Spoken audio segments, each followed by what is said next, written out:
este tiempo.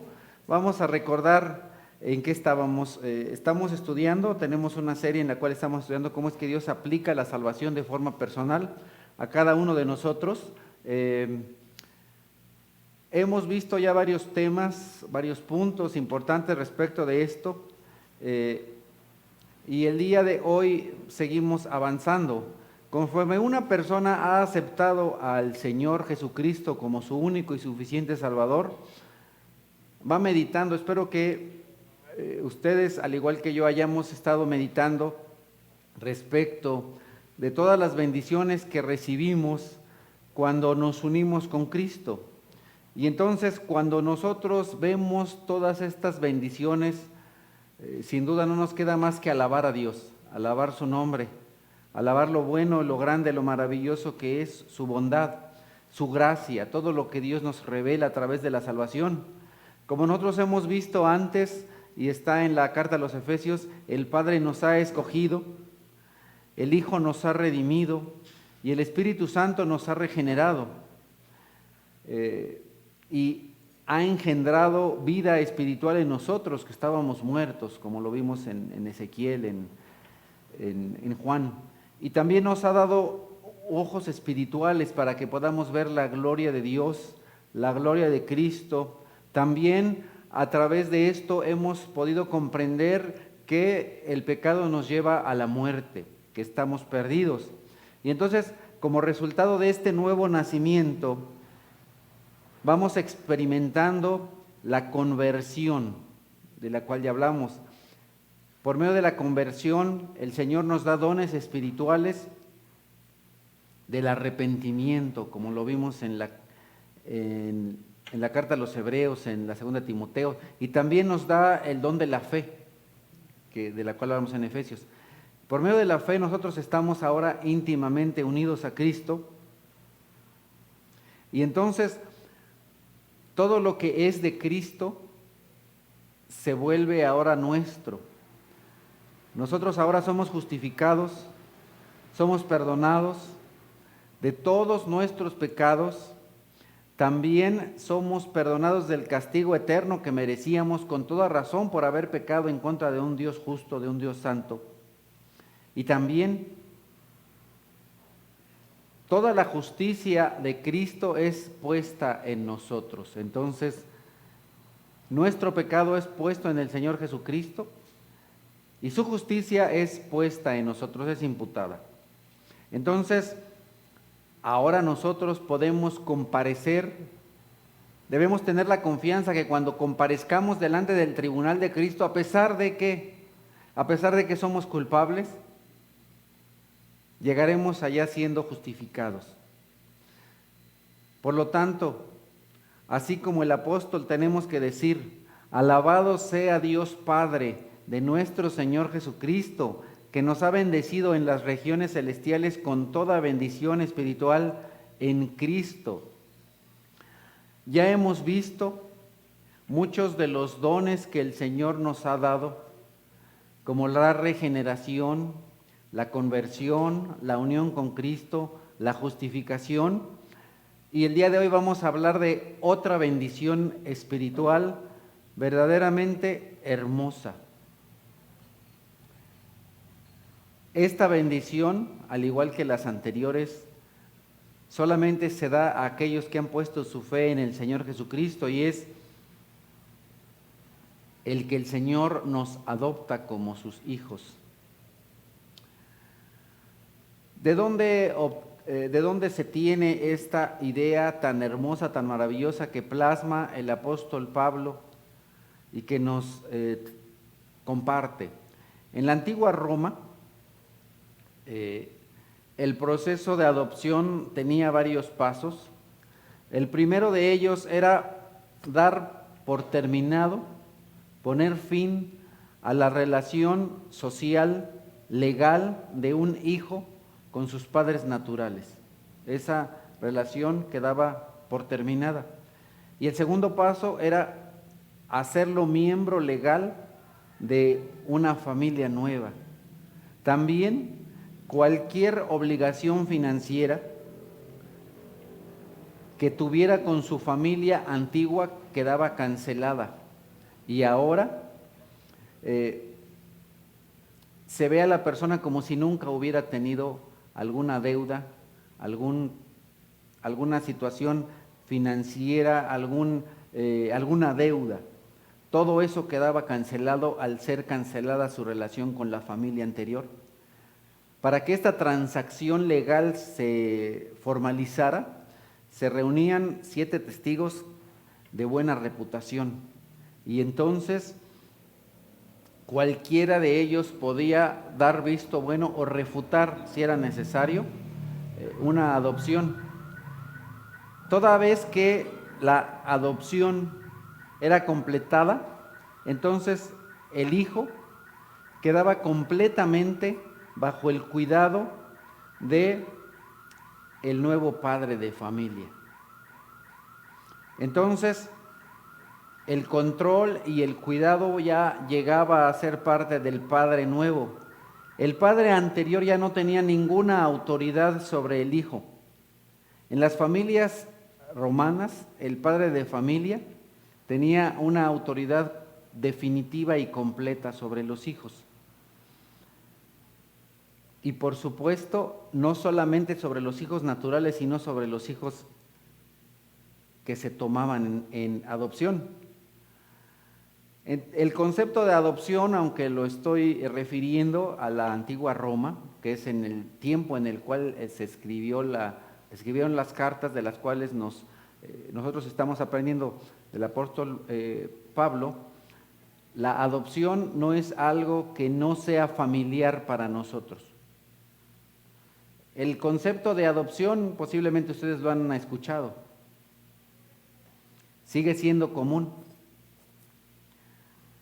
Al día de hoy hay varios padres ansiosos de volcar su amor sobre una criatura, normalmente sobre un niño pequeño, a veces un bebé, o incluso puede ser un joven, no necesariamente tiene que ser un bebé.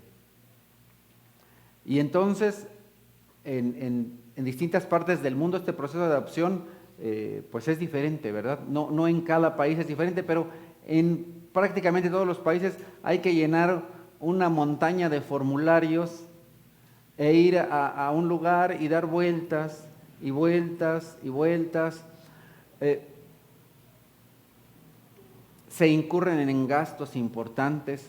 En algunas ocasiones los nuevos padres de familia tienen que trasladarse muy lejos a otra ciudad o a otro pueblo o a una ciudad importante, si es que están en un pueblito, para poder formalizar esto.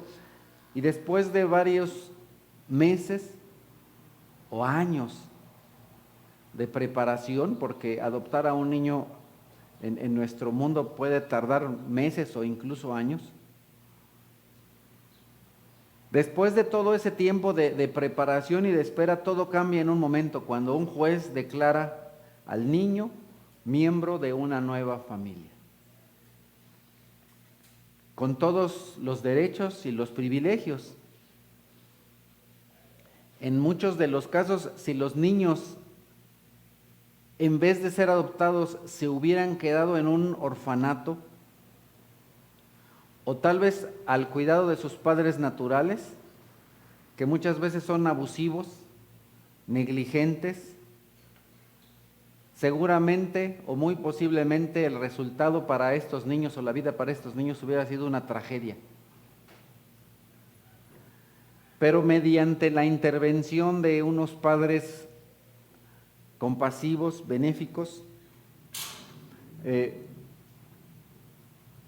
los niños ahora son tomados en una familia amorosa que le provee al niño atenciones, instrucción y una nueva esperanza, un nuevo futuro, una esperanza de un nuevo futuro. La Escritura nos dice en Efesios capítulo 2, en otro tiempo ustedes estaban muertos en sus transgresiones y pecados, en los cuales andaban conforme a los poderes de este mundo, se conducían según el que gobierna las tinieblas, según el espíritu que ahora ejerce su poder en los que viven en la desobediencia. Entonces, el que gobierna las tinieblas, sabemos quién es, ¿verdad? El enemigo de Dios, Satanás, el diablo. Y ese personaje ejerce su poder en todos aquellos que viven en desobediencia.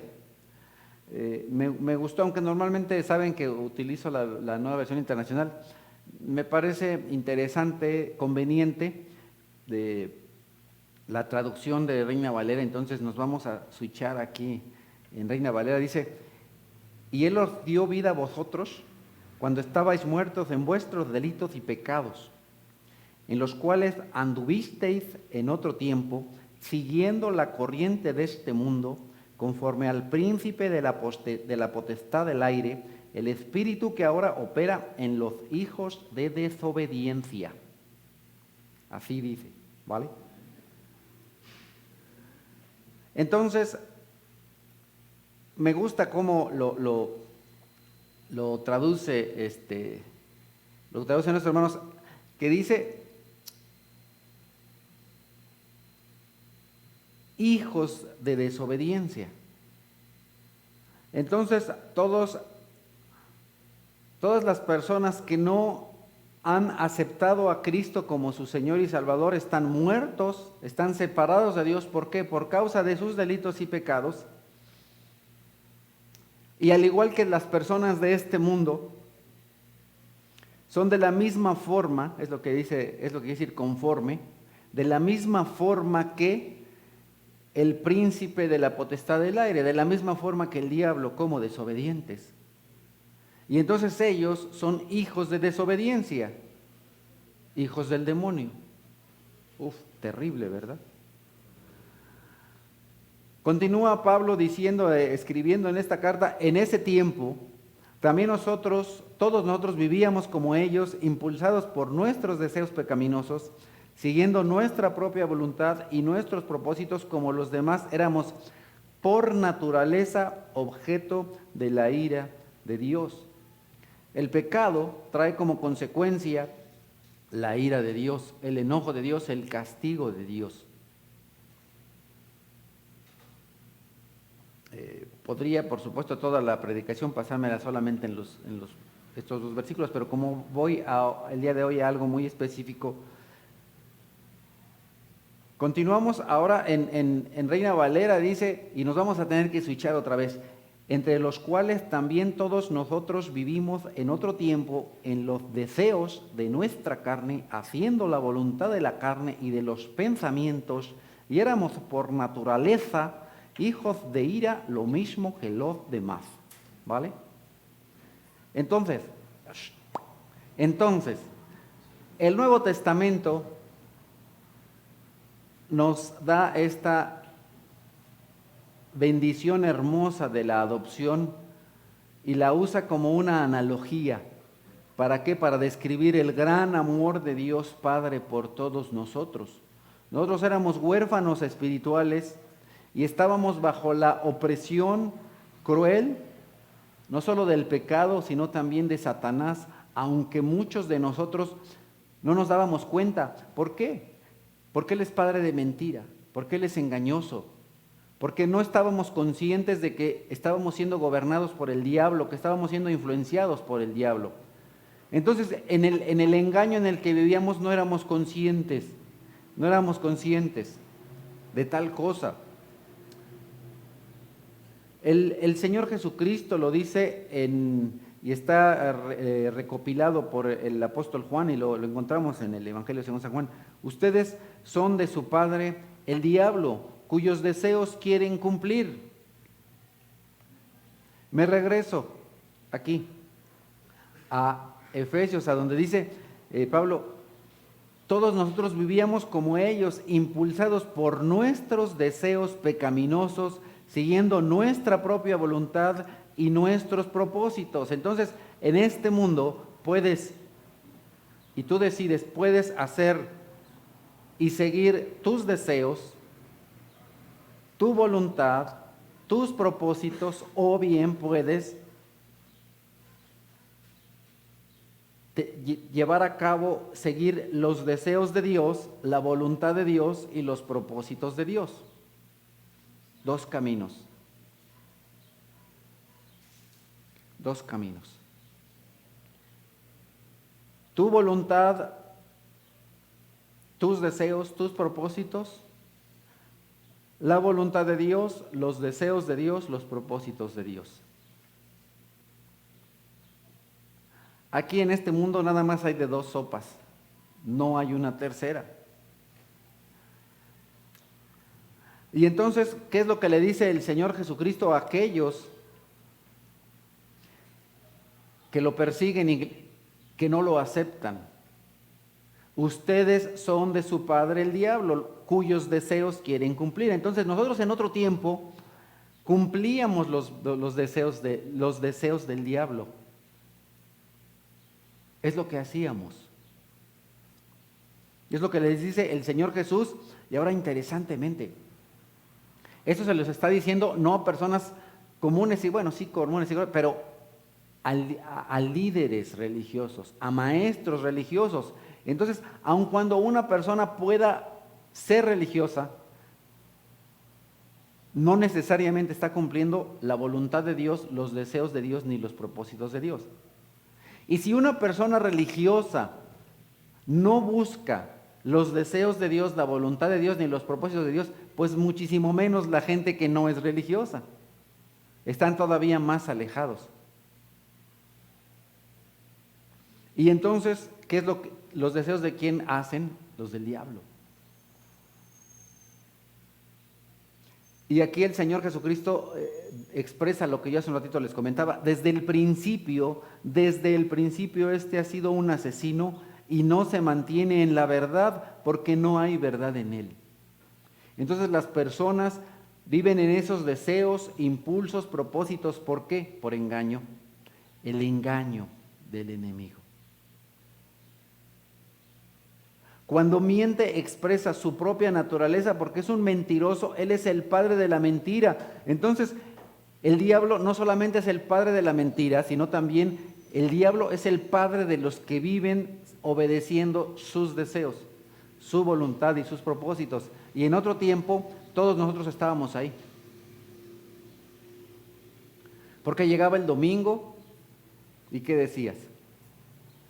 Mira, no digo que sea malo que te vayas con tu familia, pero el domingo que decías, no, pues me levanto tarde, me voy a echar la barbacoa, me echo las chelas, nos ponemos hasta atrás con el compadre, con la comadre y que no. Esos eran tus deseos. Tus deseos no eran aprender de Dios, tus deseos no eran levantarte temprano y bañarte. Bueno, a lo mejor alguno no se bañó hoy, ¿verdad? No, todos se bañaron, ¿verdad? Huelen fabuloso, ¿verdad? Y con ánimo, con alegría, con gozo vienen temprano. Les animamos a que llegaran temprano, lo hicieron, Dios les bendiga, qué gusto, qué placer. Que ya a las 10 ya está la puerta cerrada y todos están adentro. No escucho ahí un toquido que ábranme, ábranme. Ya no estás siguiendo tus deseos, ¿verdad? ¿Tu deseo qué es? Pues abrazar postrarte, ¿verdad? Ante tu ídolo que se llama la cama. Ya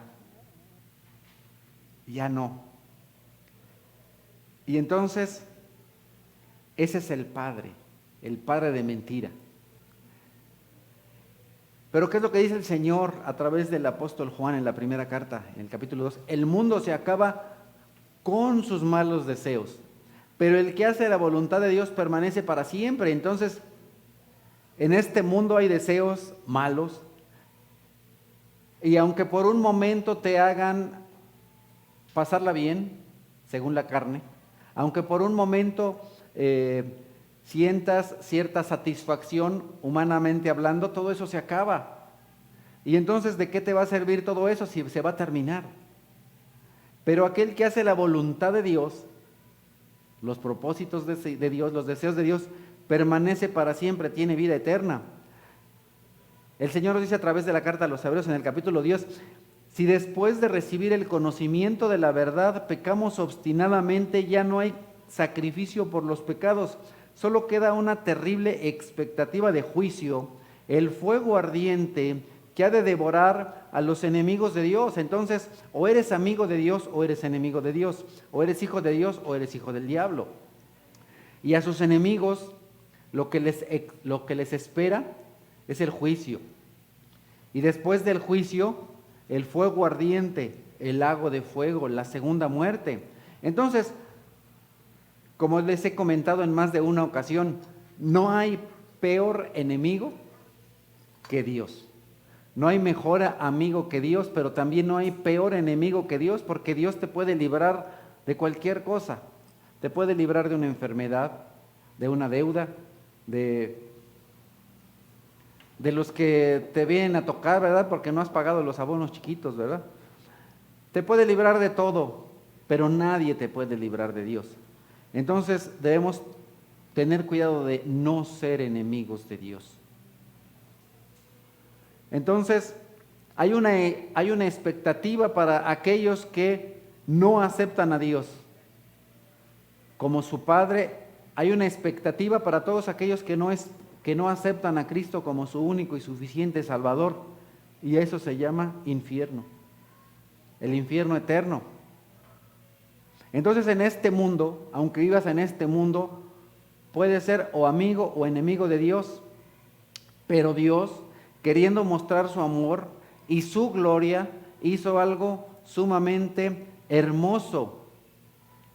Efesios capítulo 1 dice, en amor, Dios nos predestinó para ser adoptados como hijos suyos por medio de Jesucristo, según el buen propósito de su voluntad, para alabanza de su gloriosa gracia que nos concedió en su amado. A través de Cristo Jesús, en Cristo Jesús, somos adoptados como hijos suyos. Dios nos predestinó de manera amorosa para ser sus hijos. Qué hermoso.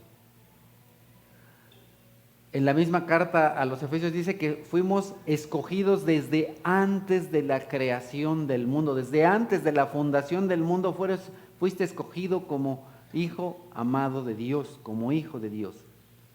La Escritura también nos dice en Gálatas 4, pero cuando se cumplió el plazo, Dios envió a su Hijo, nacido de una mujer, nacido bajo la ley, para rescatar a los que estaban bajo la ley, a fin de que fuéramos adoptados como hijos. Entonces, el eterno Hijo de Dios recorrió esa distancia entre el cielo y la tierra, unió en su persona su naturaleza de Dios con la naturaleza de los hombres, y entonces fue dejado en esta tierra, fue puesto en esta tierra para que nosotros pudiéramos ser acogidos como hijos. Y ahora la adopción, hace un momentito hablaba yo de la adopción en este mundo, en esta tierra, lo latoso que es adoptar a un niño, ¿verdad? Las vueltas, el costo, porque tiene un precio, ¿verdad? El adoptar aquí a un niño tiene un precio, el precio de vuelta y regrésese, llene este formulario, vuélvelo a llenar, trasládate para acá, regresa mañana, ven la otra semana. Pero nuestra adopción no fue menos engorrosa que la de los padres humanos, ni tampoco fue más barata. Fue sumamente cara, le salimos caros a Dios, porque nuestra adopción costó la sangre preciosa del Señor Jesucristo, Hijo unigénito de Dios. Para que pudiéramos ser adoptados como hijos de Dios, Dios Padre tuvo que pagar un precio. El precio de que su Hijo Jesús fuera sacrificado en una cruz. Y entonces Dios cumplió todos los requisitos legales para adoptarnos. Desde una eternidad en el pasado, Jesucristo con su propia sangre compró a los creyentes. Y entonces, esta adopción fue pagada a ese altísimo precio. Continúa Pablo en la misma carta a los Gálatas en el capítulo 3 diciendo: todos ustedes son hijos de Dios mediante la fe en Cristo Jesús. Entonces, si nosotros creemos que Cristo Jesús murió en una cruz para pagar nuestros pecados y que con ese precio no solamente pagó por nuestros pecados, sino también pagó por nuestra adopción, entonces mediante la fe en Cristo Jesús somos adoptados como hijos. Esto también lo indica el Señor Jesús según el Santo Evangelio, según San Juan. Dice: mas a cuántos lo recibieron, en Juan 1:12, mas a cuántos lo recibieron, a los que creen en su nombre, les dio el derecho de ser hijos de Dios. Entonces, por medio de la adopción, Dios coloca legalmente a los pecadores que ahora son regenerados y justificados en su familia, para que ahora nos convirtamos en hijas o hijos de Dios. Y de esta manera nosotros podemos disfrutar de todos los derechos y todos los privilegios de ser parte de la familia de Dios, de una familia eterna. Algunas veces se ha confundido o se ha contemplado la adopción como parte de la justificación, pero no, porque la adopción es algo distinto que la justificación. Y es un privilegio sumamente especial. Es parte del plan redentor de Dios. Entonces, nosotros podríamos pensar, pues ya cuando eres regenerado, eres adoptado como hijo. Recuerden, son dos cosas diferentes. Dios hace todas estas cosas, todas estas bendiciones que tenemos. Entonces, adoptar es algo opuesto a nacer en una familia. Tú naces en una familia, pero después eres adoptado por otra. Y las Escrituras distinguen muy claramente la diferencia entre nacer en una familia y ser adoptado. Hay una diferencia muy clara en las Escrituras. Primeramente, la regeneración, de la cual ya hablamos anteriormente, es una obra del Espíritu Santo. Dice la Escritura en Juan 3, empezando el versículo 5, yo te aseguro que quien no nazca de agua y del Espíritu no puede entrar en el reino de Dios, respondió Jesús. Lo que nace del cuerpo es cuerpo, lo que nace del Espíritu es espíritu. Pero la adopción es un acto del Padre. Dice el Señor Jesús, y también está en Juan 6, empezando en el 63, el Espíritu da vida, la carne no vale para nada. Las palabras que les he hablado son espíritu y son vida. Sin embargo, hay algunos de ustedes que no creen. Efesios nos dice en el capítulo 1, Dios nos escogió en Él antes de la creación del mundo para que seamos santos y sin mancha delante de Él. En amor nos predestinó para ser adoptados como hijos suyos por medio de Jesucristo, según el buen propósito de su voluntad. La voluntad de Dios, como también lo dice el apóstol, es buena, agradable y perfecta. Y la voluntad de Dios es predestinarnos para ser adoptados como hijos suyos. Dios nos escogió no solamente para ser hijos suyos, sino también para ser santos y sin mancha. Entonces, si ustedes se dan cuenta y recordando lo que vimos en la semana pasada y antepasada, Dios no nos escogió porque fuéramos santos y sin mancha, sino para que seamos, no es lo mismo, para que seamos santos y sin mancha. Él nos predestinó para ser adoptados como sus hijos. Entonces, el Espíritu Santo obra en la regeneración y el Padre nos adopta. La Escritura nos dice en Ezequiel 36, empezando el 26, les daré un nuevo corazón y les infundiré un espíritu nuevo. Les quitaré ese corazón de piedra que ahora tienen y les pondré un corazón de carne. Infundiré mi espíritu en ustedes y haré que sigan mis preceptos y obedezcan mis leyes. Eso es algo que hace el Espíritu Santo. Nos regenera, nos da un nuevo corazón. También cuando hablamos de la regeneración, el Espíritu nos da una nueva mente, ¿se acuerdan? Un nuevo corazón, una nueva mente, unos nuevos ojos. Ya hablamos de eso en predicaciones anteriores. Y toda esta transformación, la regeneración, la lleva a cabo el Espíritu Santo. Y es necesario porque nosotros tenemos una naturaleza caída con un corazón de piedra, con unos ojos ciegos, con una mente metida en un bote. Y en la segunda carta a los Corintios, en el capítulo 5, nos dice el apóstol: por tanto, si alguno está en Cristo, es una nueva creación, lo viejo ha pasado, ha llegado ya lo nuevo. Y ahora el Señor nos declara como sus hijos. En Juan 1, que ya lo leíamos hace un momentito: mas a cuántos lo recibieron, a los que creen en su nombre, les dio el derecho de ser hijos de Dios. Entonces, esta también es una cuestión legal, es una cuestión de derecho, nos da el derecho. Pero este derecho no es para todos los hombres, no es para toda la humanidad. Por supuesto, todos tienen la oportunidad, pero no todos la reciben, no todos la aceptan, la rechazan. Hace algunos días me recuerdo de alguna persona a la cual le regalábamos algo y decía: no, gracias. Qué terrible, ¿verdad? Despreciar. Cuando tú desprecias un regalo, desprecias al que te regala también las cosas. Normalmente a mis hijos les comento eso, ¿verdad? Aceptamos esos regalos. Entonces, lo tercero que hace la Escritura nos dice, el Señor, es Santiago 1:18: por su propia voluntad nos hizo nacer mediante la palabra de verdad, para que fuéramos como los primeros y mejores frutos de su creación.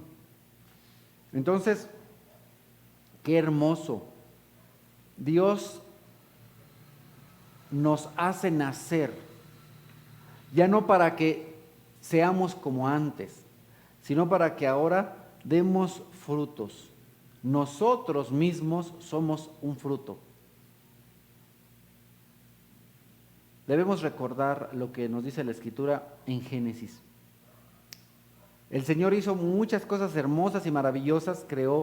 Dios creó plantas, animales terrestres, marinos, los que vuelan, y después de toda esta creación hizo a un ser, el único ser en toda la creación, que ni siquiera los ángeles, el único ser que es hecho a imagen y semejanza de Dios. Y entonces, el mejor fruto de la creación de Dios es el hombre. ¿Por qué? Porque solamente el hombre es hecho a imagen y semejanza de Dios. No hay otro ser hecho a imagen y semejanza de Dios. Entonces nosotros tenemos en la bendición, entre todas las bendiciones, la bendición de la adopción. Y esa adopción solamente se obtiene por medio de ¿qué? De la fe en Jesucristo. La Escritura dice en Gálatas 3, todos ustedes son hijos de Dios mediante la fe en Jesucristo. Entonces, como nosotros vimos de manera breve, la adopción es distinta de la regeneración, son dos bendiciones diferentes. La adopción no es una parte de la justificación, la adopción es otra parte de la obra regeneradora, de la obra, salvadora de Dios, es otra de las bendiciones de Dios. La justificación y la adopción son declaraciones. El ser declarado justo es una cuestión legal, el ser declarado hijo de Dios es una cuestión legal, pero son dos declaraciones distintas. Pudiste haber sido simplemente declarado justo y ya, Pero ahora Dios hace otra declaración adicional, hermosa, declarado hijo de Dios. Entonces, como nosotros vimos la semana pasada y antepasada, la justificación es la declaración de que uno es justo de acuerdo con las exigencias de la ley, y la adopción es la declaración del juez divino que dice que esta persona es declarada hija o hijo de Dios. Entonces, el que se nos dé una nueva vida espiritual a través de la regeneración es algo maravilloso. Pero ahora, además de ser liberados de la pena del pecado, además de ser liberados del infierno, además de ser declarado justo, si ahora el Señor nos dice que somos sus hijos, pues eso es algo hermoso, maravilloso. Eso es algo que nunca se tiene que tomar como algo de segunda clase. Han de saber que en los tiempos antiguos, en muchas ocasiones, el hijo adoptado, te puede parecer sorprendente lo que te comento, porque obviamente nosotros ya no vivimos en esa época, pero en aquel tiempo el hijo adoptado era en muchas ocasiones más querido y más honrado que el hijo natural. ¿Por qué? Porque este hijo adoptivo era un hijo escogido. Ándale. Y entonces no se debe tomar, no se debe percibir el ser adoptado como un hijo de segunda clase. No. En el tiempo en el que se escribió esta carta, el ser adoptado podía ser incluso de más rango que hijo natural. Si una persona en aquel tiempo, imaginémonos, era escogida para ser adoptado, el padre entonces podía inclusive al hijo adoptado heredarle más de su fortuna que ni siquiera al hijo natural. Era válido, era su hijo, legalmente era su hijo. Y él legalmente le podía heredar lo que él quisiera. Incluso le podría heredar más o todo lo que él poseía al hijo adoptado. Por eso es que Juan dice en su primera carta, en el capítulo 3, fíjense qué gran amor nos ha dado el Padre. Fíjense qué gran amor nos ha dado el Padre. Que se nos llame hijos de Dios. Y lo somos. El mundo no nos conoce precisamente porque no lo conoció a Él.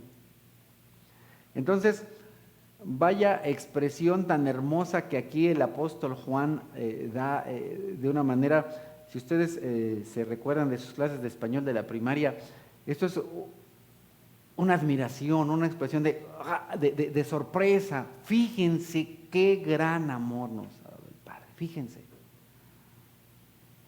Entonces, Él nos adopta en su familia, no solamente nos libra del castigo, no solamente nos declara justos, sino que nos adopta, nos tiene un amor. Wow, tremendo, tremendo. Y entonces, dentro de todos los privilegios del Evangelio, porque nosotros cuando compartimos el Evangelio, espero que cada vez lo compartamos mejor o aprendamos a compartirlo mejor, debemos ver que dentro de los más altos privilegios del Evangelio es es que se nos llame hijos de Dios. El amor de Dios llega a ese nivel, a ese grado. Dice el apóstol Pedro en su segunda carta en el capítulo 1, así Dios nos ha entregado sus preciosas y magníficas promesas para que ustedes, luego de escapar de la corrupción que hay en el mundo, debido a los malos deseos, lleguen a tener parte en la naturaleza divina.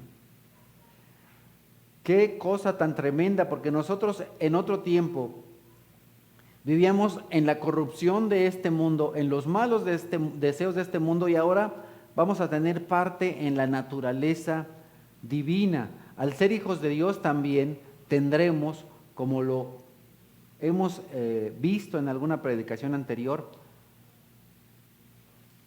un cuerpo como el que tuvo el Señor Jesucristo después de ser resucitado, ¿se acuerdan? Y eso está hermoso, maravilloso. Cero colesterol, ¿verdad? Nada de diabetes, nada de sobrepeso, o nada de anorexia, bulimia y todas esas. Cero COVID, ¿verdad? Cero COVID. Vamos a estar fabulosos. ¿Mande? Ándale, sí, que me dicen que ya no van a estar así como Johnny Laboriel, ¿verdad? De 4 ojos. Ya nada más de 2.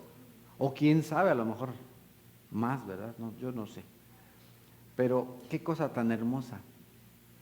Ya no se van a ocupar los lentes, aunque nos dan caché, ¿verdad? Algunos los lentes, pero de todas maneras ya vamos a perder ese caché de los lentes, pero ya no va a ser necesario, ¿verdad? No van a ser ni siquiera necesarios los de sol porque no va a haber sol. Porque el Señor y la gloria de Dios ilumina todo.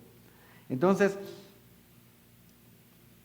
vemos todas estas cosas hermosas y maravillosas y tenemos esta bendición de tener parte en la naturaleza divina. Wow. Run, run, ¿verdad? Y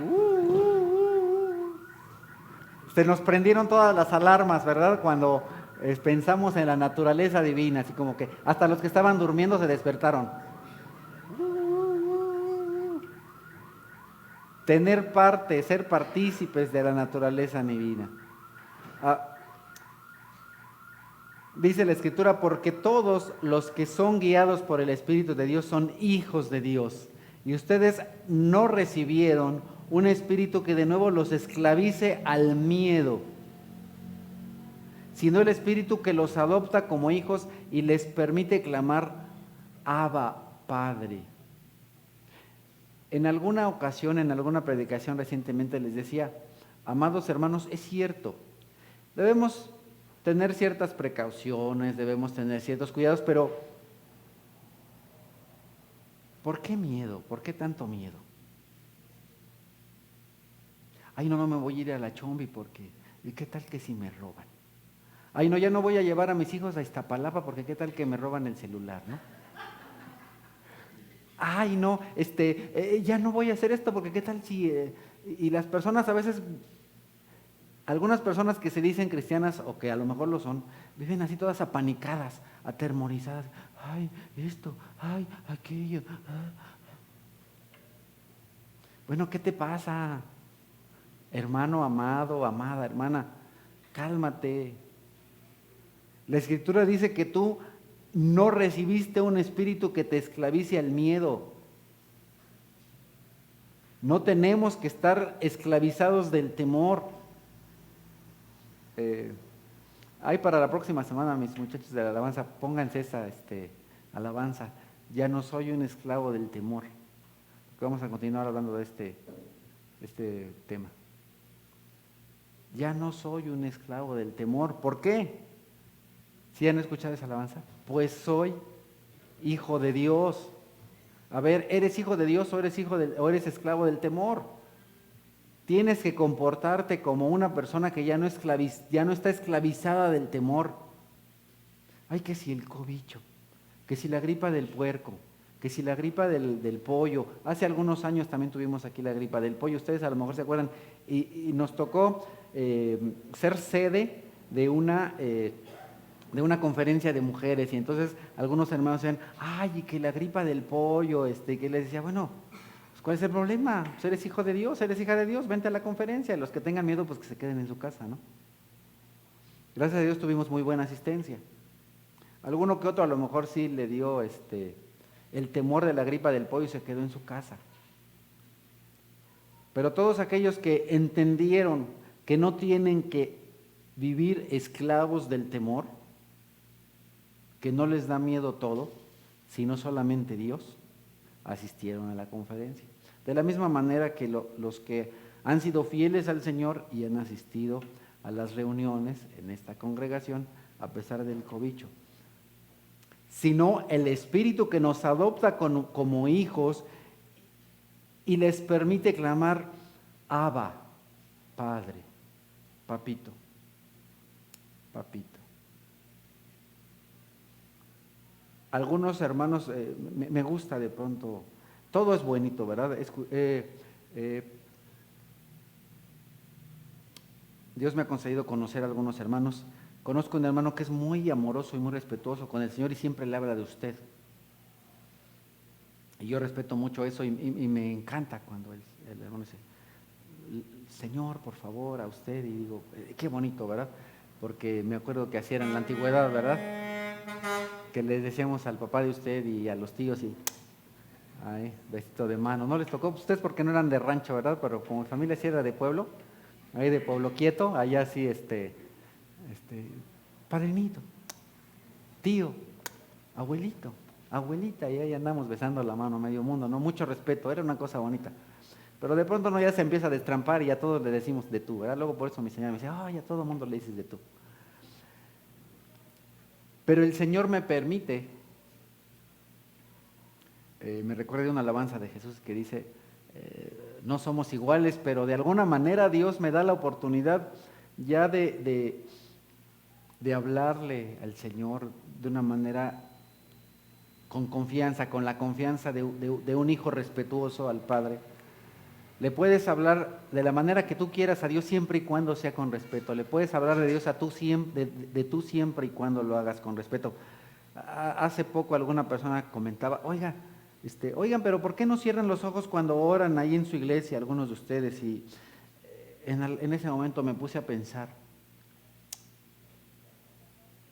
el Señor Jesucristo, que es nuestro ejemplo a seguir, si tú te pones a revisar en el Evangelio, según Mateo, Marcos, Lucas, Juan, tú vas a ver al Señor Jesucristo con los ojos abiertos, y en muchas ocasiones lo vas a ver con los ojos abiertos mirando al cielo, con las manos levantadas, y entonces de pronto tenemos entendimientos extrañitos de la oración, porque de pronto yo no he encontrado un versículo en la Biblia que diga que las manos tienen que estar juntas, no lo he encontrado, con los ojos cerrados y con la cabeza agachada.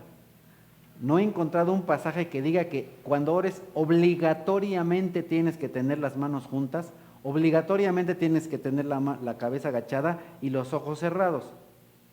No. He encontrado pasajes en los cuales veo a personas levantando las manos, levantando la cabeza. He encontrado algunos otros postrados, tirados totalmente en el piso. He encontrado a otros de rodillas. He encontrado a otros en su cama. David muchas veces en su cama, orando, acostado, totalmente acostado en la cama. Y entonces no hay que obligatoriamente tener las manos juntas, los ojos cerrados y la cabeza agachada. Lo que sí, lo tienes que hacer de la manera más respetuosa posible. Porque yo dudo que cuando tú eras niño y llegabas a hablar con tu papá y llegaba a hablar contigo, te decía, a ver, cierre los ojos y agache la cabeza, porque vengo a hablar con usted. Normalmente, a los padres nos encanta, bueno, no sé, como lo diría aquel otro filósofo, no sé tú, pero yo. A mí me gusta que los hijos me miren a los ojos cuando les hablo. Me gusta que estén atentos. Me gusta no solamente que me escuchen, sino también escucharlos. Y en fin, este espíritu que recibimos de parte de Dios nos permite tener, por supuesto, el temor a Dios, el respeto a Dios, pero también nos permite decirle a Dios, papito, papito, de una manera hermosa, afectuosa, cariñosa. La manera más afectuosa que tenía un israelita para decirle a su padre era Abba, que en el español sería un diminutivo, papito.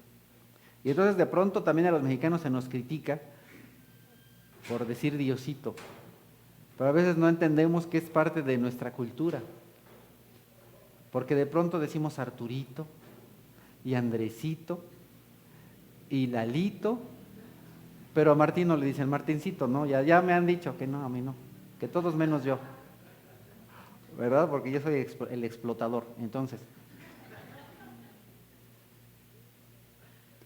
tenemos ese espíritu. Gracias al Señor, porque le podemos decir a Dios, no solamente Dios y Señor, sino también Papito. Papito lindo.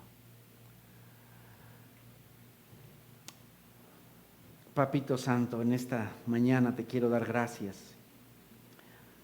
porque tú, oh Señor, nos has concedido no solamente todas las bendiciones que hemos estado estudiando hasta este momento, no solamente el ser declarados justos, no solamente el ser perdonado de nuestros pecados, no solamente la oportunidad de tener una vida nueva, no solo la esperanza del cielo y de la vida eterna, sino también la gran bendición de poder llamarte Padre. Señor nuestro, bendito y alabado seas eternamente y por siempre. Gracias te damos porque has puesto en nosotros este espíritu, un espíritu que quita de nosotros el temor, que echa fuera de nosotros el temor, la incertidumbre, la angustia. Un espíritu de valentía, no de cobardía. Un espíritu de gozo. Señor, gracias por todas las bendiciones espirituales que hemos recibido en el cielo a través de la persona de Cristo Jesús. Gracias porque Cristo Jesús estuvo dispuesto a pagar este precio tan alto, sumamente alto, el precio que costó nuestra adopción. Señor, gracias porque desde la eternidad en el pasado tú nos escogiste y nos escogiste para ser adoptados como tus hijos. Gracias por el regalo de conocer de ti, de tu Hijo Jesús. Gracias por el regalo de la fe. Gracias por el regalo de la salvación. Gracias por todo, Señor. En el nombre precioso de Cristo Jesús. Amén.